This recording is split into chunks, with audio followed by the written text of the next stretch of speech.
আসসালামু আলাইকুম প্রিয় শিক্ষার্থী।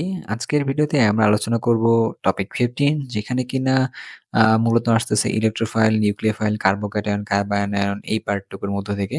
আসলে ঢাবি ভর্তি পরীক্ষার ক্ষেত্রে রসায়ন অংশে এখান থেকে আসলে প্রশ্ন হবার চান্স আছে এমসিকিউ অংশে মূলত। তো চলো আমরা একটু দেখি। সো ইলেকট্রোফাইল কাকে বলে আর নিউক্লিওফাইল কাকে বলে? মোটা দাগে আমরা চিনি, তাই না? ইলেকট্রোফাইল কথাটা মানে ফাইল মানে হচ্ছে আকর্ষণ করে, তাই না? ফাইল মানে হচ্ছে আকর্ষণ করে। ফাইল মানে হলো আকর্ষণ করে। আর আমরা যদি চিন্তা করি ইলেকট্রো মানে ইলেকট্রন আকর্ষণ করে। নিউক্লিওফাইল তার মানে নিউক্লিয়াসকে আকর্ষণ করে। তার মানে হচ্ছে পজিটিভ কাউকে আকর্ষণ করে, তাই না? আচ্ছা, যদি চার্জের কথা চিন্তা করি যে চার্জিত টাইপের নিউক্লিওফাইল কারা? এক কথায় যদি আমরা চিন্তা করি, যারা হচ্ছে নেগেটিভ চার্জযুক্ত কিছু একটা আছে, ওরাই হচ্ছে নিউক্লিওফাইল। আর যদি কোথাও দেখি পজিটিভ চার্জযুক্ত কিছু একটা আছে, তার মানে সেটা কি? ইলেকট্রোফাইল। কেন? এই পজিটিভ চার্জযুক্ত হলে সে হচ্ছে ইলেকট্রনকে আকর্ষণ করতে পারে। তার মানে যেমন ধরো, যদি তোমাকে আমি বলি H+ তাহলে কি? প্লাস আছে, তার মানে ইলেকট্রোফাইল। আবার তোমাকে যদি বলা হয় Cl+, তার মানে ইলেকট্রোফাইল। আবার যদি তোমাকে বলে দেওয়া হয় CH3+, ইলেকট্রোফাইল। আবার যদি তোমাকে বলা হয় NO2+, ইলেকট্রোফাইল। তোমাকে যদি বলা হয় H3O+ ইলেকট্রোফাইল, মানে প্লাস পাইছো, তারা মানে সেটা অবশ্যই ইলেকট্রোফাইল হইলো আর কি। গেল? আচ্ছা, আর নিউক্লিওফাইল তাহলে কাকে বলবো আমরা উল্টো দিক থেকে? যেখানে নেগেটিভ চার্জ পাবো। যেমন ধরো আমরা দিলাম হচ্ছে Cn- দিছি, তার মানে অবশ্যই একটা নিউক্লিওফাইল। আবার ধরো দিছি OH- নিউক্লিওফাইল। আবার ধরো দিলাম হচ্ছে Cl- নিউক্লিওফাইল, তাই না? আচ্ছা, আবার ধরো দিয়ে দিলাম NH2- নিউক্লিওফাইল।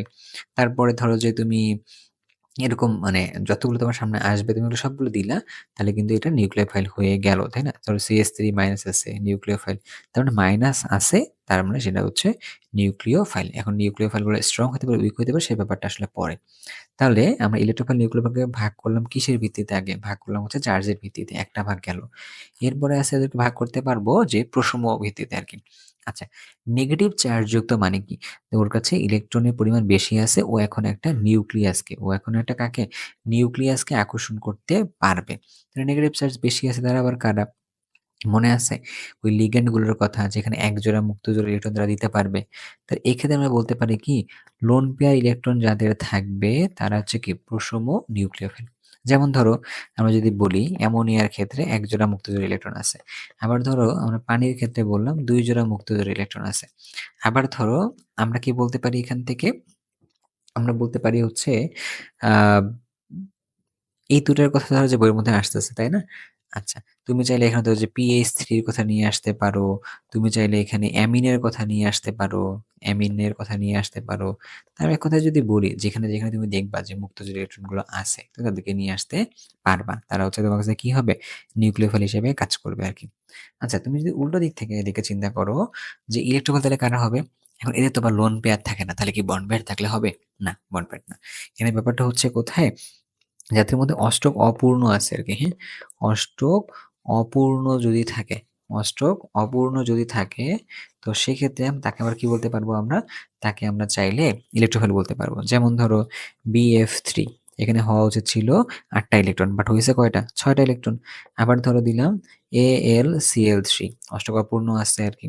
আচ্ছা, এর বাইরেও যদি কোথাও ফাঁকা অরবিটাল থাকে কোনো একটা আ আ কেন্দ্রীয় পরমাণুর বাইরে, যেমন ধরো SO3, এই জায়গায় কিন্তু সালফারের মধ্যে ফাঁকা ডি অরবিটাল আছে। তো তখনও তুমি চাইলে এটাকে কি বলতে পারবা? ইলেকট্রোফাইল বলতে পারবা আরকি। কারণ মোটা দাগে তোমরা এখন ক্লিয়ার হয়ে গেছো কোনটা ইলেকট্রোফাইল আর কোনটা হচ্ছে নিউক্লিওফাইল। এটা আবার বুঝবা কেমনে? এটা বুঝবা হচ্ছে কিসের ভিত্তিতে? চার্জিত অ্যান্ড প্রশম, এটা এই ২ টা ডেরিভেশনের ভিত্তিতে আরকি। গেল। আচ্ছা, এবার তোমাদের কাছে আরেকটা জিনিস আছে যেটা একটু মনে রাখতে হয়, সেটা কি বলতো? কার্বোক্যাটায়ন, কার্বানায়ন এগুলা। তো তার আগে জানা দরকার, ধরো কার্বন হ্যালোজেন একটা বন্ধন আছে। এখানে এর একটা ইলেকট্রন, এর একটা ইলেকট্রন। আমি চাইলে এই বন্ধনটাকে ২ ভাবে ভাঙতে পারি। এক, সমভাবে ভাঙতে পারি। সমবিভাজন বলে এটাকে, তাই না? সমবিভাজন বলে। আবার আমি চাইলে এই বন্ধনটাকে ২ ভাবে আরেকভাবে ভাঙতে পারি। সেটাকে কি বলতেছি? বিষম বিভাজন। কি বলতেছি বলো তো? বিষম বিভাজন। যে সমবিভাজন মানে কি? সমবিভাজন মানে কার্বনের উপরে ওর ইলেকট্রন ওর কাছে। আর হ্যালোজেনের উপরে ওর ইলেকট্রন ওর কাছে। এরকম যদি হয়, তখন তাকে কি বলে জানো? তখন তাকে বলে ফ্রি রেডিকেল বলে। তখন তাকে কি বলে? ফ্রি রেডিকেল বলে আরকি। গেল। আর বিষম বিভাজন তাহলে কোনটা? কার্বনের উপরে যে ইলেকট্রনটা আছে এটা যদি হ্যালোজেনটা যদি টান দিয়ে নিয়ে যায়, হ্যালোজেন যদি ওই ইলেকট্রনটা টান দিয়ে নিয়ে যায় তখন কার্বনের উপরে কি তৈরি হবে? প্লাস তৈরি হবে। তাহলে একবার যদি কার্বনের উপরে প্লাস তৈরি হয়, তাহলে এক্স এর উপরে মাইনাস তৈরি হবে আরকি। অন্য ঘটনাও ঘটতে পারে। এক্স থেকে ধরো ইলেকট্রন কার্বন নিয়ে নিছে। তাহলে তখন কি হবে? কার্বনের উপরে মাইনাস চার্জ তৈরি হতে পারে। তাহলে এই কার্বনের উপরে প্লাস মাইনাস তৈরি হয়। তারপরে দেখা গেল কার্বনের উপরে কি তৈরি হয়েছে আরেকটা দেখছো দেখে খেয়াল করে? এই যে এইখানে কার্বনের উপরে একটা মুক্ত ইলেকট্রন তৈরি হতে পারে আরকি। মুক্ত ইলেকট্রন যদি থাকে তখন তো তাকে আমরা বললাম ফ্রি রেডিকেল। আর যদি প্লাস হয় তখন আমরা তাকে কি বলি? তখন আমরা বলি তাকে কার্বোক্যাটায়ন বলি আরকি। তখন আমরা তাকে কি বলি? তখন তাকে আমরা কার্বোক্যাটায়ন বলি। আর যদি একটা নেগেটিভ চার্জ থাকে তখন তাকে আমরা কি বলি? তখন তাকে আমরা কার্বানায়ন বলি আরকি বা কার্বানায়ন বলি আরকি এরকম। ঠিক আছে? এই কার্বোক্যাটায়নকে কিন্তু কার্বনিয়াম আয়নও বলে। কার্বোক্যাটায়নকে কি বলে? কার্বনিয়াম আয়নও বলে আরকি। তার মানে ব্যাপারটা বোঝা গেল? আচ্ছা, এখান থেকে এই পার্টটা থেকে আমরা একটু কথাবার্তা বলি আরকি। তাহলে এখানে ধরো কার্বনের উপরে ৩ টা হাইড্রোজেন আছে আর একটা প্লাস আছে। এটা একটা হইতে পারে। তাহলে কার্বনের উপরে ২ টা হাইড্রোজেন আর একটা প্লাস আছে। আরেকটা কি হতে পারে? কার্বনের উপরে ১ টা হাইড্রোজেন, ২ টা আর। আচ্ছা, আর গুলো কি দিচ্ছি? আর মানে হচ্ছে এগুলো অ্যালকাইল মূলক। ঠিক আছে? আরো কার্বন এখানে যুক্ত হইতেছে। আচ্ছা, এখানে যদি আমরা হাইড্রোজেন সবগুলো সরাই ফেলি, তখন তাহলে ঘটনা কি ঘটে? ১ টা আর আছে ১ ডিগ্রি, ২ টা আর আছে ২ ডিগ্রি, ৩ টা আর আছে ৩ ডিগ্রি। এরকম হইতে পারে আরকি। আচ্ছা, আবার এইরকম ব্যাপারটা কি কার্বনিয়ামের ক্ষেত্রেও হয় কিনা? হ্যাঁ, এরকম ব্যাপারটা কার্বনিয়ামের ক্ষেত্রেও হয় কিনা? অবশ্যই হয়। কার্বনিয়াম না, উপরটা কার্বনিয়াম বলে, নিচেরটা কার্বনায়ন বলে। তাহলে যেমন ধরো CH3- এর ক্ষেত্রে হয়। তারপরে কি হইলো CH2R-, তাই না? এটা তাহলে ১ ডিগ্রি। এভাবে বললাম ধরো ২ ডিগ্রি, এভাবে বললাম তাহলে ৩ ডিগ্রি। এরকমও হইতে পারে আরকি। তাহলে তুমি আমাকে একটা জিনিস বলো, এই যে কার্বোক্যাটায়ন যেটা আছে, তো সেখানে এই কার্বোক্যাটায়নের মধ্যে ৩ টা হাইড্রোজেন মানে কয়টা ইলেকট্রন? ৬ টা ইলেকট্রন আছে আরকি, তাই তো? আর কার্বনের উপরে পজিটিভ চার্জ। এই যে একটা R যখন যুক্ত করতেছো, R মানে হচ্ছে অ্যালকাইল গ্রুপ। R মানে কি বললাম যেন? অ্যালকাইল মূলক। অ্যালকাইল মূলক যুক্ত হওয়া মানে কি? ওই জায়গায় এরা হচ্ছে ইলেকট্রন দান করে। ইলেকট্রন দানকারী গ্রুপ। দানকারী। তাহলে ওরা যদি ইলেকট্রন দান করে তো তখন এই কার্বনগুলোর উপরে ইলেকট্রনের ঘনত্ব বেড়ে যায়। তাহলে এই যে CH3+ এর তুলনায় ১ ডিগ্রির উপরে কার্বনের উপর ইলেকট্রনের ঘনত্ব বেশি। ২ ডিগ্রির উপরে ২ টা আর আছে, তার মানে ইলেকট্রনের ঘনত্ব আরো বেশি। ৩ ডিগ্রির উপর ৩ টা আর আছে, তার মানে ইলেকট্রনের ঘনত্ব আরো অনেক বেশি। তাহলে এই সবগুলোর মধ্যে কার্বনের উপরে ইলেকট্রনের ঘনত্ব কোথায় সবচেয়ে বেশি? এই যে ৩ ডিগ্রির মধ্যে এসে, তার মানে অষ্টক পূর্ণের কাছাকাছি কে আছে? ৩ ডিগ্রি। তার মানে এর স্থায়িত্ব বেশি। এর স্থায়িত্ব বেশি। তাহলে এর স্থায়িত্ব কোনটা?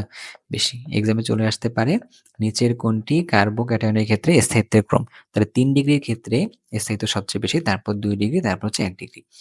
এবার আমি যদি এরকম দেখি, এই যে আমাদের কার্বন আয়ন যেটা আছে, তো সেই কার্বন আয়নের ক্ষেত্রে কি হয়? কার্বনের ক্ষেত্রে হয় হচ্ছে এরকম যে এইখানে দেখো অলরেডি এখানে ৮ টা ইলেকট্রন কিন্তু আছে। এটা কোথা থেকে পাইলাম ৮ টা ইলেকট্রন আছে? কার্বনের উপরে মাইনাস চার্জ আর ৩ টা CH3।